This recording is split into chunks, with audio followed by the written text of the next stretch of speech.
Welcome back, mini connoisseurs. We're jumping straight into this video today. We are dyeing my client's bundles and her frontal like a burgundy red, like a sexy red. Yay! So we're going in with my BW2, my Clairol powder and 40 volume. You don't want to lift it. You don't want to, bleach it too light or the hair be too porous so the color will not take. I want to get it to maybe like a golden brown color. I am using the rest of my first little bucket that I had. It's like a little corner in there, so I'm gonna use that, and later in the video I'll probably be making more because you do want to have enough bleach to dye your bundles. You don't want them to be too dry, or the developer it will stop processing. So you want it to kind of be like a toothpaste consistency, maybe just a tad bit lighter, like toothpaste consistency, because you do want the bundles to process correctly and evenly. You don't want it patchy. So here I'm just mixing just a little bit more because I know I will need a lot. You do have to have, I think I use this whole container and the whole 40 volume to dye the frontal and the 3 bundles. And these are, I think she told me 40-inch bundles. They were long, and she's kind of tall, so I do believe they are 40-inch bundles. So it did take the whole bottle of 40 volume, and it took my whole little bucket plus a little more. So I would advise you to get 2 buckets, just to be on the safe side. I got these at my local beauty supply. I think they were $11.99 or $12.99 per bucket, and the developer I think was $2.49, so good price.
Okay, so now I'm just applying the bleach with my applicator brush. I'm starting with the ends first because, again, this hair is long, so I do want to hit the ends first. And I know it's going to take me a while to go in between all the hair at the top, closer to the lace. So I want to hit those ends first and then just, you know, work my way towards the top. You do want to fully saturate the hair because, again, you do not want it patchy. Maybe if you're going for a darker red, you could get away with it because, you know, it'll even it out. But I don't want to take any chances. You do want to saturate the hair. Now, normally I would wrap this in foil after I get done, but I didn't have any and I didn't have a chance to run to the store, so it was okay. Like I said, we're going for, you know, like a burgundy red, not too bright, not too dark. So for this process, I really didn't have to wrap them in foil.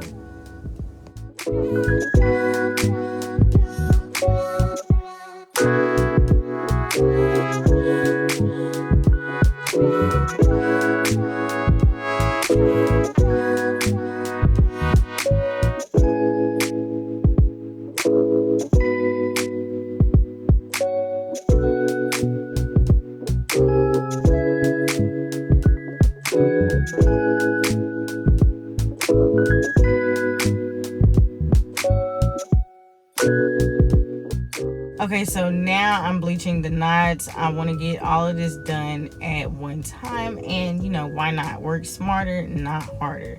So I bleached the knots, and I'm gonna put bleach all on the back side of the lace, and you'll see me just here in a few seconds. I'll flip it over, put some more on the front, and I'll be going in between each strand and make sure it is fully saturated, because again, you do not want this patchy. You want an even bleach, so when you put the color on, it will distribute evenly.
Okay, so boom, it is fully saturated. Like I said, you want it to look like toothpaste when it's on the hair, because you do want every strand to get bleach.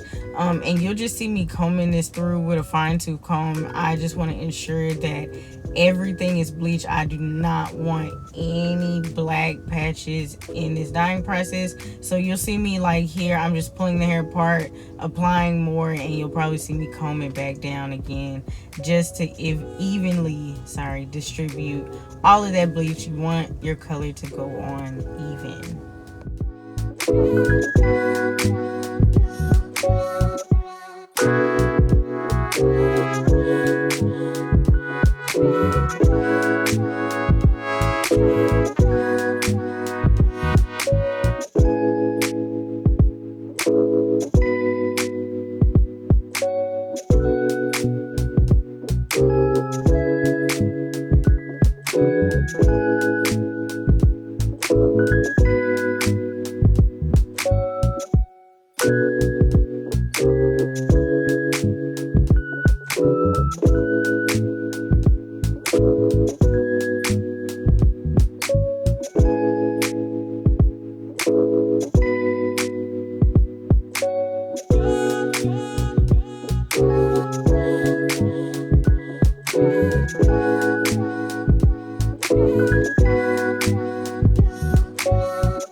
Okay, so I did flip it over one more time because I'm checking the bottom just to make sure I got everything. Don't want any black patches, and you'll see me flip it over here, put some more on. And like I said, I did not wrap this in foil because I didn't have any, but we're not going for a super light red. We're going for more of a burgundy tone. So what I'm gonna do, I'm just gonna place it on some wax paper over the sink and let that process while I continue on to the other 3 bundles.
Okay, so while the frontal is bleaching, I'm gonna go on to the other 3 bundles. Now I'll do the same process. You'll see me pour the developer right onto the hair because I'm doing a light bundle and 2 darker bundles. So when I sew the hair in, I'll probably do the darker bundle on the bottom, the lighter one in the middle, the dark one on top, and the frontal will be light, kind of like the second bundle. So you know, she'll have some highlights and lowlights. It'll be real cute.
Okay, so my camera didn't catch all of this, but all I'm doing is I'm flipping through the tracks and I'm just bleaching the top closest to the weft, making sure that all of those little strands in there get bleached, because again, you do not want it patchy.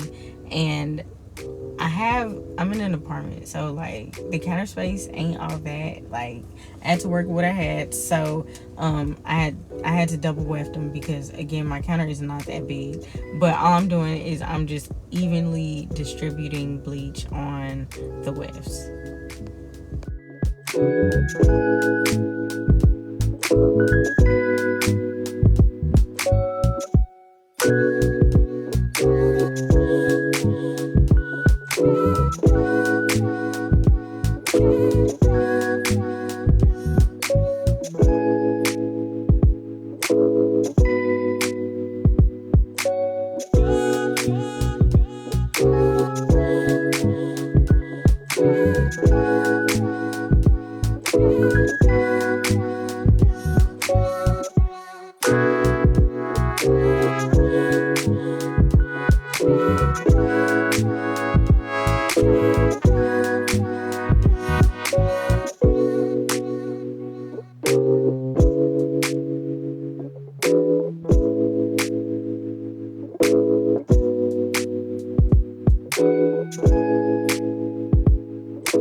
Okay, so boom, here is the hair. Now I let the frontal and that first top bundle, I let it sit for 1 hour 30 minutes, and then the other 2 bundles, I think I let it sit for maybe an hour just to give it that contrast.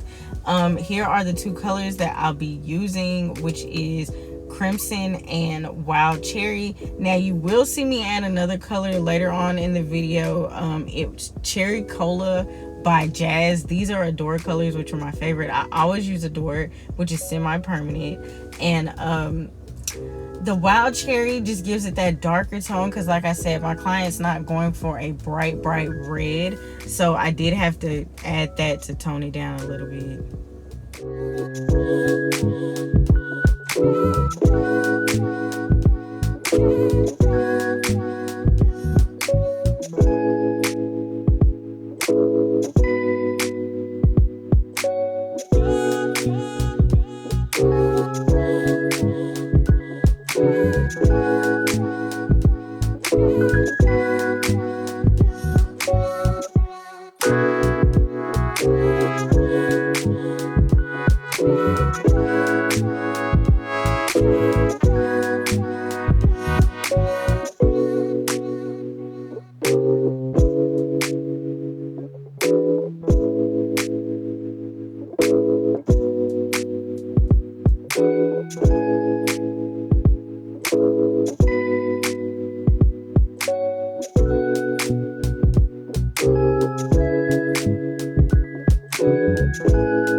Okay, here is the color. That is so pretty. So the color on like the top of the container, that's kind of the color it's going to turn out to be. So you can go ahead and fully saturate. Make sure you get every little strand of hair.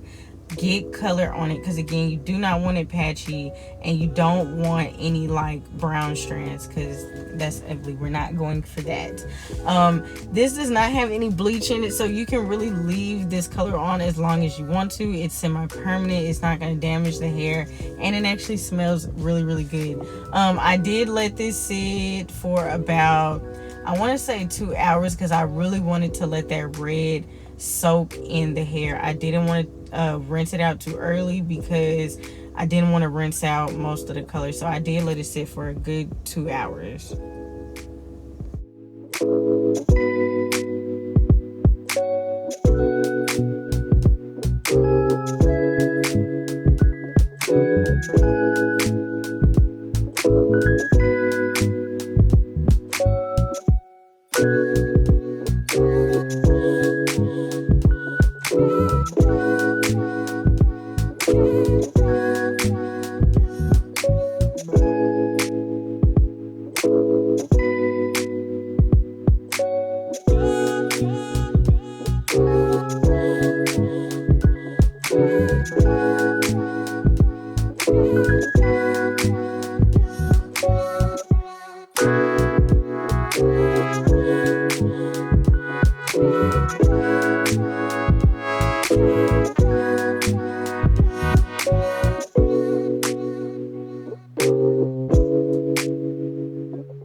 Look how pretty that looks. It's already taking. Oh my gosh. And here's me making a mess.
guys, so after my 2 hours, I'm just gonna rinse this out with cold water. You really want to rinse it out until you see no color, but not gonna lie, I literally was rinsing for like 30 minutes and most of the color was gone. So I went ahead and dried it after this, and I'll show y'all pictures of it blow dried.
So here are the final results. Stay tuned for part 2. I'm gonna do the full install from start to finish. Have y'all ever did red? Let me know in the comments below what you think about this color. Would you try it, and what color should I do next? Thank y'all for watching. Stay tuned for part 2.